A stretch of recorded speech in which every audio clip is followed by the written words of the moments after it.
So the idea behind Route 76 was, I've often found with, with loops, when people use loops, that, you're sampling bits off old records, and obviously the bit that just has the drums on it is generally the bit where the drummer's playing really busy, maybe doing a little break or a little fill or, a little solo spot. So generally a sort of section that's much busier than the drums are in the rest of the track, which is really useful, and it's great to sort of use on sort of dance music and stuff like that. But if you're a singer-songwriter, generally you end up with a sort of a drum loop that's far busier than you need it to be, much more sort of rhythmically dense.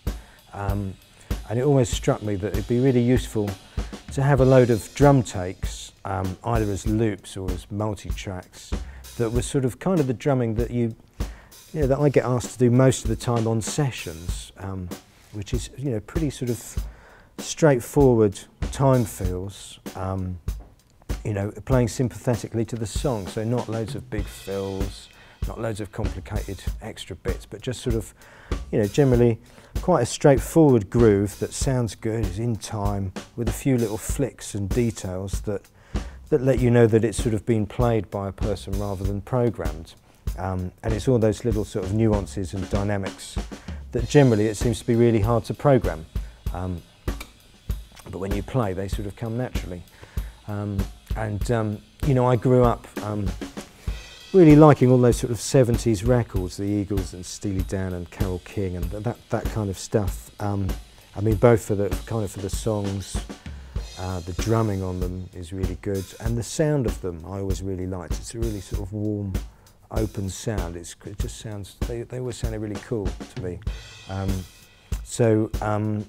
thought I'd just sort of reproduce or pay an homage to, if you like, some of those tracks, those classic tracks that you get.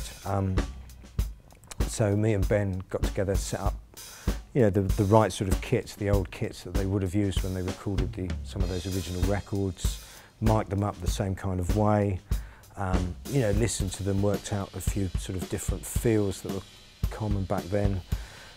Some of the Eagles stuff that's kind of sort of rocky with a little country, the odd sort of little country twist. Some Neil Young stuff that's sort of quite sort of stompy and stately and sort of fat sounding. A few Steely Dan things with a few sort of shuffles.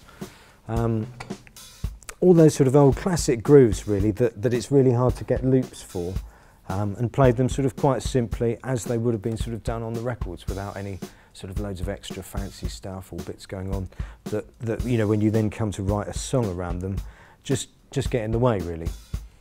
So that was the idea behind doing this sort of collection of multi-tracks, and obviously because you've got them as multi-tracks, you can then remix them in a way that's going to work for you.